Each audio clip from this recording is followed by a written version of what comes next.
Thank you for joining and welcome to LeadDev Bookmarked. LeadDev is a global community of engineering leaders who come to get together to discuss all things leadership, team, tools, and tech. Bookmarked is our monthly book club, and this is our second event. Make sure to join the LeadDev Slack workspace. We'll take some questions live and then continue the discussion there afterwards. You can find the details at leaddeveloper.com/bookmarked. I'm Suzan Bond, and I'll be your moderator for this discussion. I'm a former COO of a scaling startup and now an executive coach. My specialty is tech leaders, and you can find me on Twitter at Suzan Bond, where I talk about leadership, mostly about leadership all the time. Once in a while, like today, deers sitting by some cherry blossoms, which was quite a lovely combination, but mostly about leadership. Today we'll be talking about talking with tech leads with Pat Kua. Pat is a seasoned technology leader with almost 20 years of experience. His personal passion is accelerating the growth and success of tech organizations and tech leaders. We have some things in common. He has had many years of hands-on experience leading, managing, and improving complex organizations and software systems as the former CTO and chief scientist of N26, which, as you might have heard, is out of Berlin, and as technical principal consultant at ThoughtWorks. He is a frequent keynote and conference speaker, author of 3 books, including The Retrospective Handbook, Building Evolutionary Architectures, and of course, today's book, Talking with Tech Leads. He runs the popular newsletter for tech leaders in tech, Level Up, and the Tech Lead Academy, which offers online training to technical leaders. You can find him online on Twitter at Pat Kua, or running his very popular Tech Lead Skills for Developers workshops around the world. Welcome, Pat. Thank you very much. Welcome. Thank you very much for the warm welcome, Susan. Yeah, so happy to have you today. You know, as I read the book, what I was wondering about, like, how did you come to write this book? What's the backstory? Yeah, it's an interesting story because I, like a lot of you out there, have been on this journey as a tech lead, or maybe some of you are about to go on that journey. And you know, to be honest, it was a little bit of a traumatizing time of going on this journey. And I was kind of looking for support. There's a few books out there, or there were a few books out there about management and leadership, but this tech lead role seemed and felt a little bit differently. And so I kind of went on this journey trying to understand, you know, what would I have liked to have had in my position when I first started on this sort of journey, and it ended up being a kind of format of trying to find other people to talk to them about their stories.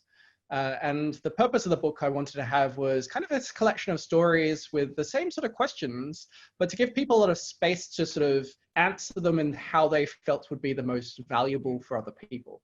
And so the book kind of came out as a way of really trying to tap into the stories of other people.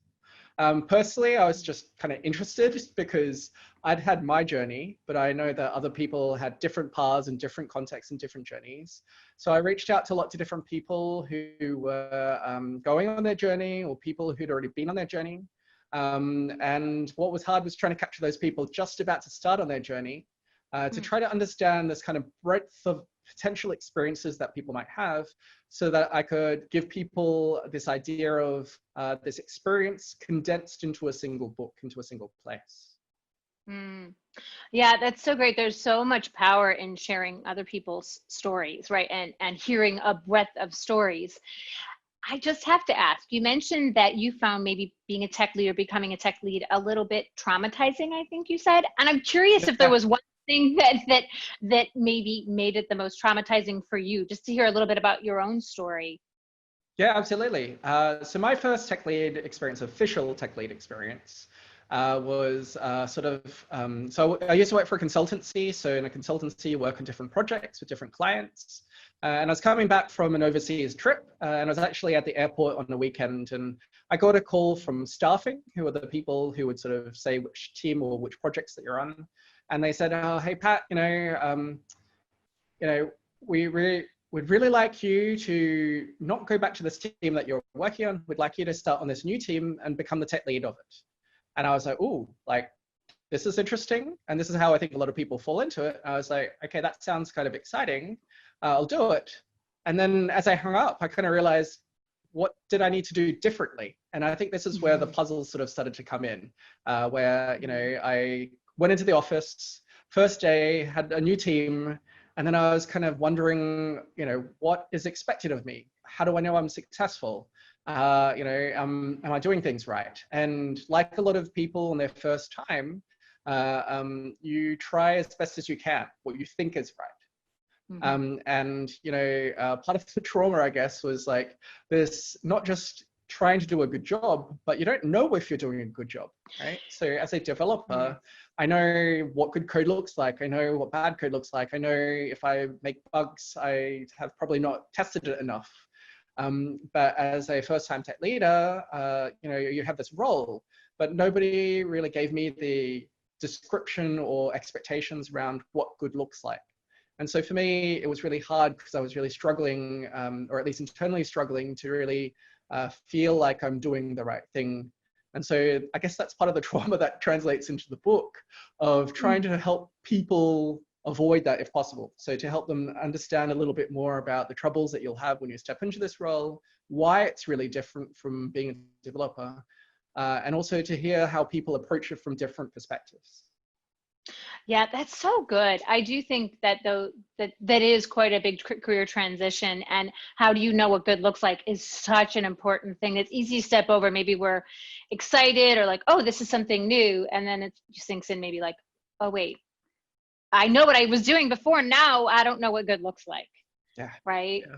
And I was thinking about, what do you think, what did you learn was the hardest part of the transition for some of what you call the novices, new tech leads? Yeah. So I think there are two different sort of transitions. So one is how I now describe a little bit of moving from maker to multiplier mode.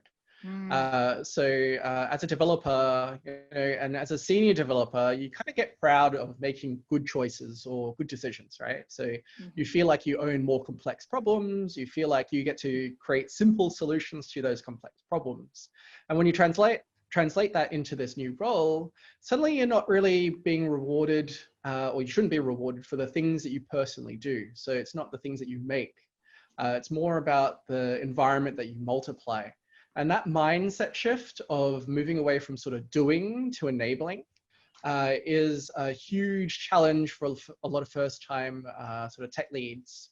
And the second thing that really kind of emerges, which came really strongly in the book and the interviews actually, was also this idea of dealing with people, right? So as a developer, you're used to, butting heads with your computer, when there's an obvious, well, maybe not so obvious syntax mistake, and you walk away and then you come back and suddenly it's there, or maybe you're pair programming and somebody points out the obvious mistake.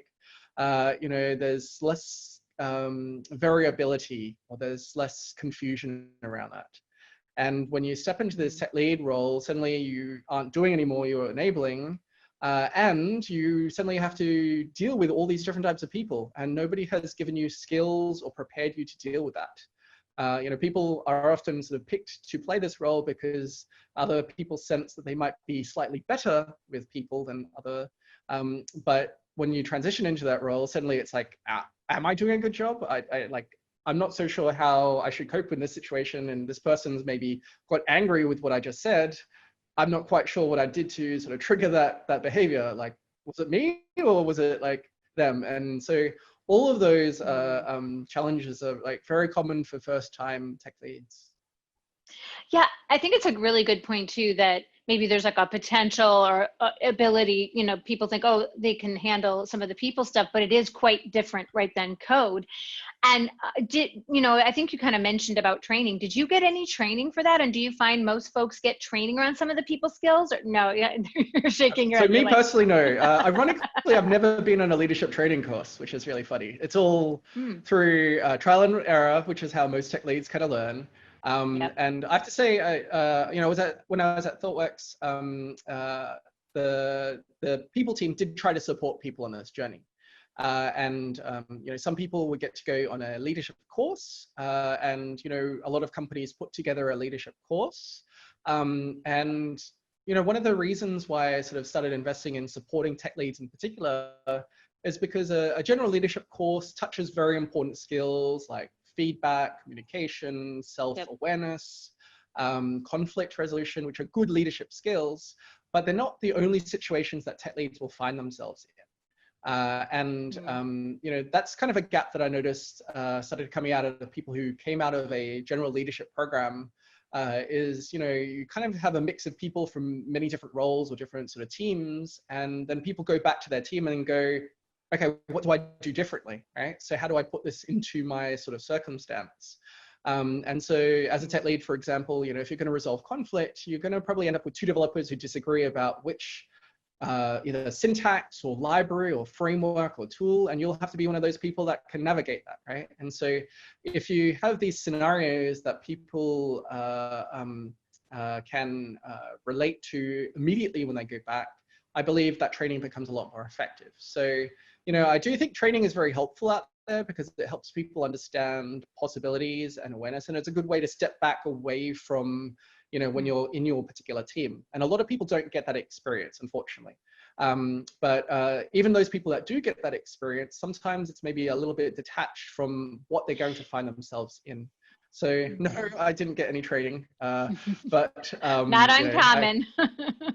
Yeah, everyone goes through that at some point. And yeah, fortunately, a lot of other people do get some support. But you know, at the end of the day, everyone also just practices and through trial and error. Yeah, I think it's a really good point, and you make a good point too about the specific context for tech leads, because it is different than other sorts of roles. That's a really great point. And I noticed in the book you taught delegation was one of the challenges that was mentioned by several of the folks you interviewed. Yeah. And I'm curious why you think delegation is so hard for tech leads. You know, in that context again in particular. Yeah. So this challenge with delegation is that sort of tension between maker and multiplier. So as a developer, as an individual contributor, and I still feel this, right? When I write code, I see the results of what I make. I get really fast feedback. And you almost get addicted to that behavior. So, you know, when I'm doing like test-driven development, you go red, you go green, you go red, you go green, you get this really fast feedback cycle. You feel progress in creating something. When you release a feature to users and you see that sort of either user feature uptake, or you see a change in metrics, you get that immediate feedback and go, you know, what I did had an impact. And that's really that doing. And so that sort of, I guess I forget which chemical you get, but the positive feedback or feeling that you get from accomplishing something and having an effect as a maker, when you transition into that technical lead role, suddenly that's not what you should be focused on. Because if you start to take everything yourself, then obviously your team is probably going to get bored or they'll get disengaged, and your role is there to really enable them. And so that sort of challenge of not only just how to delegate well, but also that want to delegate because it's the right thing to do. That's the second thing, because, you know, as a tech lead, you want satisfaction of having felt like you've done something. And the way that a lot of people feel that is through the code that they produce. And so I think that's the extra challenge for tech leads, because they do kind of sit in that middle way. You know, if you're an engineering manager who's not hands-on, for instance, it's a little bit easier to say, actually, it's very clear my role isn't to write code, right? So my focus is on the team, the environment, to grow people. That's very clear. But if you're a tech lead, you kind of play this dual role where you have to be sort of hands-on. So sometimes you're writing code, and then other times you really have to be enabling. And so that delegation kind of gets lost in that sort of process, because a lot of people want to keep going back to the thing that they were doing before a tech lead, which is that satisfaction through writing code and features. And so I think that makes it really, really hard. That makes total sense. And it makes me think about something that's sort of adjacent to that, which this role, there's like a tension, it seems to me, between staying in the code enough to know it well, to be able to make larger technical decisions. And yet 70% of a tech lead's work is really outside of code. Yes. So how do, you know, we think about delegation, but then there's also, how do you make sure you're getting this tension of being in the code enough? And what are some of the strategies or things you notice in talking with other tech leads? Yeah, this is a huge challenge for everyone. You know, I think if I think about extremes, like if you're a tech lead that is spending all of the time in the code, you're sort of forgetting about responsibilities you should be taking care of, right? So that's why, tech leads shouldn't be spending 100% of their time in code. And actually, I also say developers don't spend 100% of time in the code, because hopefully they're like collaborating with their peers, getting feedback from peers about their designs. Hopefully they're showcasing their features to users or people within the organization to get feedback as well. So developers don't really spend 100% of the time with the code. But obviously, if you're leading a team, you have a lot of code that's being produced. So there's obviously a fear from tech leads also of kind of a loss of control of, the code base is growing really rapidly. How do I keep on top of that and do all the other activities I have as well? I think there's a couple of things that people have done that can really help in this sort of situation. So one is really knowing, I guess, which parts of your code base are riskier areas. So a lot more experienced tech leads start to realize some decisions, if they're reversible, are not so important, right? If we get it wrong, we can refactor it, we can undo it really rapidly. But those decisions, which are really hard to undo, so these are the architecturally significant decisions, that's where perhaps the tech lead would like to get in a little bit more as well. So that's one sort of approach, is really to think about, where is the risk factor, or what sort of parts of the code base are harder to undo. A good heuristic is like, if it's the first time that you're doing something, if that's the pattern you lay down, you probably want to make sure you get a good pattern first, because if you have multiple instances and you get it wrong, you have a lot more work to undo. So that's kind of one heuristic. I think the other side is then trying to think about time-wise, how you can do this without breaking or interrupting work. So I see a lot of tech leads, for instance, review code more asynchronously than write code themselves. So they spend a lot more time reading, or they might spend time pair programming with somebody, and then their pair can kind of continue the feature when they get interrupted and have to go to a meeting as well. So in that sort of fashion, they don't become the bottleneck to the progress of a particular feature. And in reading code, I guess what you're really trying to look for are things that will not be picked up in a normal code review by other peers, because hopefully your team is taking care of the normal kind of situations. But excuse me, I'm about to sneeze. Sorry. But more about, once again, that risk factor. So, it's like, here is something that you feel is starting to diverge or drift. Probably you need to then talk to a couple of people about, why is it drifting? Is there a good reason? Because if we go in this direction, maybe it's going to be hard to undo again. So once again, it's that sort of risk factor, which comes through experience and a little bit of time. I think the other tip I would have, that I learned through a lot of these interviews, was being comfortable you're not going to know everything. Like, that's simply it, right? So it's this kind of the same way as when you look at a CEO of a large company, you can't know every single activity that everyone in the whole company is doing, and then control that to the quality, right? So you have to be comfortable, you have to trust your team, and give them guidelines about what good looks like, and check in every so often, but you can't review every single pull request or every single line of code. Yeah, a lot of like letting go, I think, as you get, have more and more responsibility and trusting. And that's really interesting too, about the risk factor, and thinking about you have different heuristics, it seems, and what does good look like, and making sure that you're defining that for yourself and then also for the team, so that they know what good looks like, and that maybe can help. That makes a lot of sense. Well, and in talking with more experienced, or what you call practicing tech leads, what was a common theme on some of their biggest challenges? Is there one that you would maybe think about? So maybe it's useful to talk about the structure of the book, because when I was looking at the novice, so when I went to create the book, I sort of used the same sort of questions for novices and people in that sort of beginning place, because I sort of felt that they would have a different experience.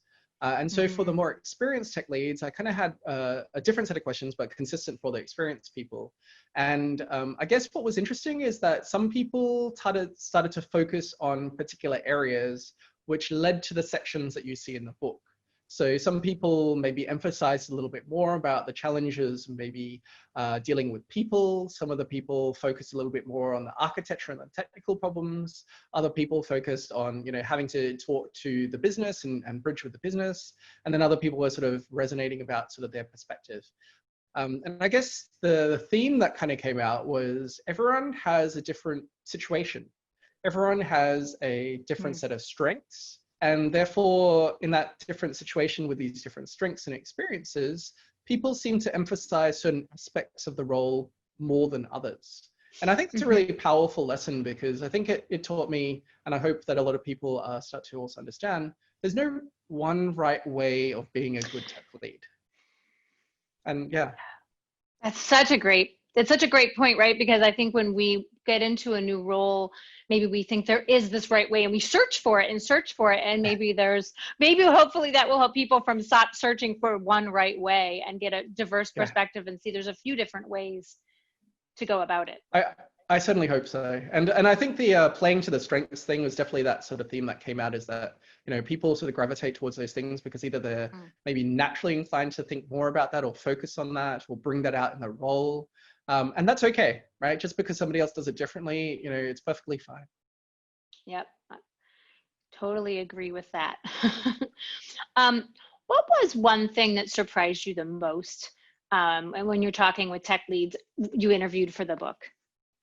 Yeah, so as I said, particularly with the experienced tech leads, I had that starting set of questions and then tried to understand what themes would emerge out.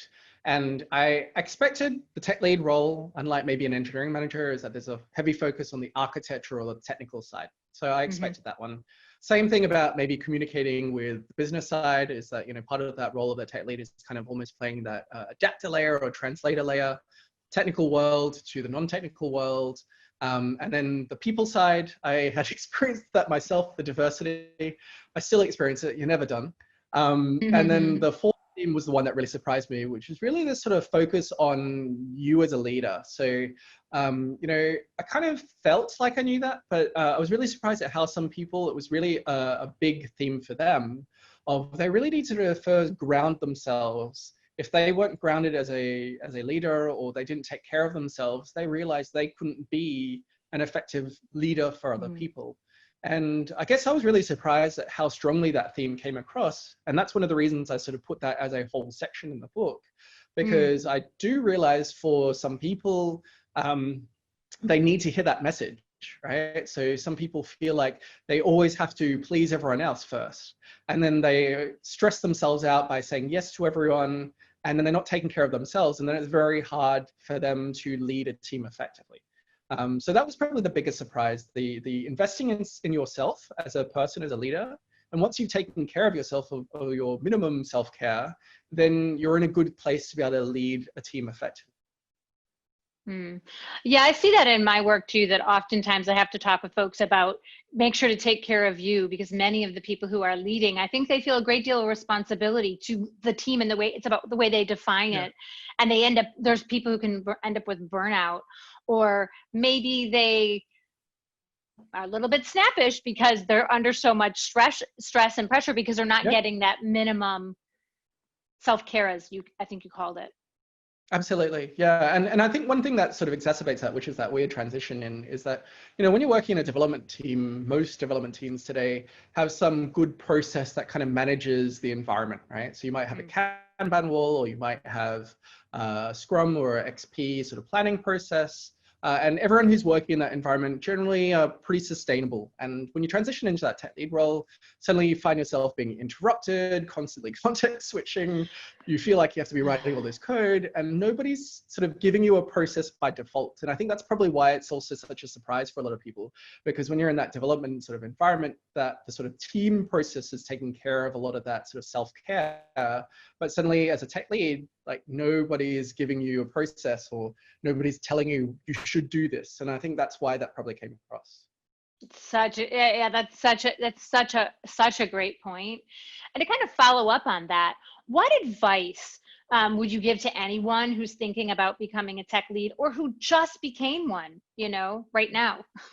Yeah. So people who are thinking about it or are just about to start or in this role, talk to other tech leads, right? So this is one of the reasons why I think that book was really helpful, is that it gives you a collection of how people approach this role. It's not going to tell you, okay, here's what you have to do right now, because your situation will be different from theirs. But by talking to other tech leads, you start to build up kind of your toolkit.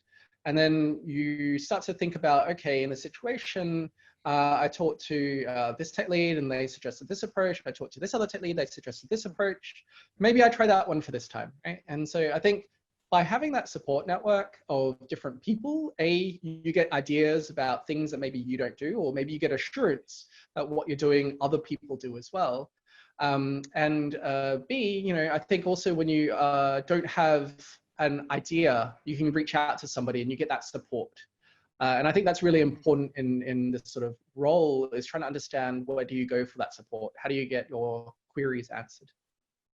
Well, right, because it occurs to me too that, inside the organization, how many other tech leads are there really, depending on the size of the organization? And how do you get someone else who understands your particular experience, what it's like to be there? It can be quite lonely. I talk a lot about like how lonely leaders can be, really lonely, which I think shocks people.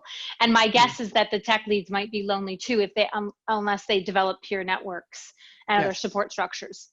Yeah, absolutely. And I think that's the great benefit of a tech lead in a relatively large organization, because you will have a lot of peers around you. As you said, I think, it is, there's the old saying, lonely at the top. It is, you don't have an equivalent peer in another organization because you're probably the only one. But as a tech lead, you have lots of peers, maybe slightly different product or slightly different tech stack, but similar sort of challenges. So that's really important. Yeah, there's great power in talking to other people, as your book totally demonstrates. So I've got one last question here. Many of the folks you interviewed mentioned the challenges of being a tech lead in a distributed organization. And I'm just curious about the recent shift to work, given the ongoing pandemic, right? Where we're seeing lots of large companies, Slack, Twitter, many others, who are saying we're going to continue to stay, more distributed fashion until at least the end of the year. What are some of the biggest challenges for tech leads now, and maybe some advice for them, given, if they're the recent shift around distributed work? Yeah. So I think a lot of the challenges that tech leads have in particular is that, and I think it's that make or multiply attention, is that you'll probably feel like you might gravitate towards code a lot easier. I certainly feel like it's easy to review pull requests, it's easier to review code. In a distributed manner, it's becoming more tempting because you don't have that people around you. You can't just simply turn around and tap somebody on the shoulder and check in with them. So I think if you're aware of that bias of maybe gravitating towards that code because you have a coding background, you know that you get a lot of pleasure from making things run, making things better, you kind of have to counteract that and really make sure that you sort of actively or proactively reach out to your team to try to understand some of the challenges that they're facing, because you won't be able to decipher that in the code, right? So you might get some sense of it, but if somebody's upset by a decision that another developer made, you're not going to know that until you actually talk to them.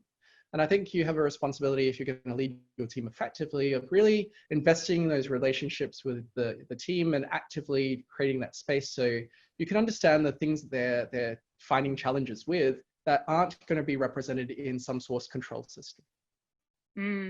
Such a good point. A lot of what I hear you saying is about really being proactive and when taking on this role, and the responsibility, I think, is the other word that comes up, like really owning that in a way to make sure that you're not just leading the code correctly, but the strategy, the entity, the people. Absolutely. Yeah. And it's a challenge. Elegantly said, but yeah, go ahead. No, I mean, like, it can feel overwhelming. And, I think particularly for people, sometimes people do this role or seek this role because they want to step into, something they've never done before, or maybe it's for the money and that they want to earn more. At the end of the day, I think one good reason to do this is actually you having a much more positive impact, right? So you can accomplish a lot more in your whole team than what you could as a person. And I think that's a good counteract to when you're thinking about, oh, there's all this responsibility. And if you use that responsibility really well, you can have so much more impact. And I think that's one of the really good reasons to seek out a leadership role. So well said. Pat, thank you so much. This has been such an incredible conversation. I learned a lot, and it was really great. I read the book and I still feel like I learned even more. So hopefully everybody who hasn't read the book yet will pick it up. Thank you everybody for watching the interview. The next part of the discussion will take place on the Bookmarked channel in Slack. That's Bookmarked. And Pat will be there to answer some questions and to engage in group discussion. Again, LeadDev Bookmarked is a monthly book club coming up on July 7th. We have Feedback and Other Dirty Words by Tamara Chandler and Laura Grealish. And in August, we have Becoming an Effective Software Engineering Manager by James Sanier. I'm not sure how to say it, James. I'm so sorry if I butchered your name. But thanks again, everyone, and we'll see you over in Slack. Thank you so much.